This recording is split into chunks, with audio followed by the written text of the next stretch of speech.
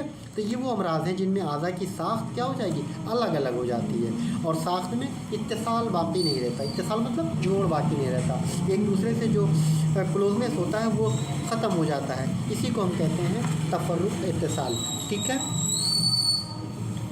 تو یہ تھا ہمارا مرض کی جو پہلی قسم تھی، ہم نے دو مرض مفرد میں ہم نے 3 جنس پڑھے، سوء مجاز جو 3 قسمیں تھیں، سوء ترکیب اور تفرق اتصال۔ اب مرض کی جو دوسری قسم ہے مرض مرکب کا مطلب ہی کمپاؤنڈ، ایک سے زائد چیزوں کو ہم لوگ کیا کہتے ہیں، مرکب کہتے ہیں۔ تو مرض مرکب سے مراد یہ ہے کہ جو ہم نے بھی جو تینوں اجناس پڑھے ہیں مرض کے، سوء مجاز، سوء ترکیب اور تفرق اتصال، ان تینوں اجناس میں سے 2 یا 2 سے زائد اگر ایک ساتھ اکٹھا ہو جائیں تو ایسی مرضی حالت کو ہم لوگ کیا کہتے ہیں، مرض مرکب۔ یعنی مرض مرکب سے مراد یہ ہے کہ سوء مزاج، سوء ترکیب، تفرق اتصال یا ان کی قسموں میں سے 2 یا 2 سے زیادہ قسمیں اس طرح جمع ہو کر ایک مرض بن جائیں کہ اس کی تشخیص اور اصول علاج بھی ایک ہو، ٹھیک ہے، ان کا تشخیص کیا ہو، ایک ہی ہو، اور اصول علاج بھی ایک ہو، تو ایسے مرض کو ہم کہتے ہیں مرض مرکب۔ جیسے مثال کے طور پر ورم میں کیا ہوتا ہے، سوء مجاز مادی بھی ہوتا ہے، یعنی کسی بھی ورم کے لیے مادے کا ہونا ضروری ہوتا ہے، تو سوء مجاز مادی ہوگا۔ سوء ترکیب، اب جہاں ورم ہوگا وہاں پہ آپ دیکھیں گے سویلنگ ہوگی، انفلیمیشن ہوگا، اس طرح کی چیزیں ہوں گی، تو سوء ترکیب بھی ہوگا۔ اور جب سویلنگ وغیرہ ہوگی تو ٹھیک ہے، مادہ اعضاء کے جب رخنوں میں گھسیں گے تو کہیں نہ کہیں اس میں اتصال بھی ہوگا، تو تفرق اتصال بھی دیکھنے کو ملتا ہے۔ تو مرض مرکب کی بہترین مثال ہوتی ہے ورم، ٹھیک ہے۔ مرض مرکب دیکھو ایک چیز ہوتی ہے کہ ہم سمجھتے ہیں کہ کئی سارے امراض اکٹھا ہو جائیں، تو اس کا مطلب بالکل نہیں ہوتا۔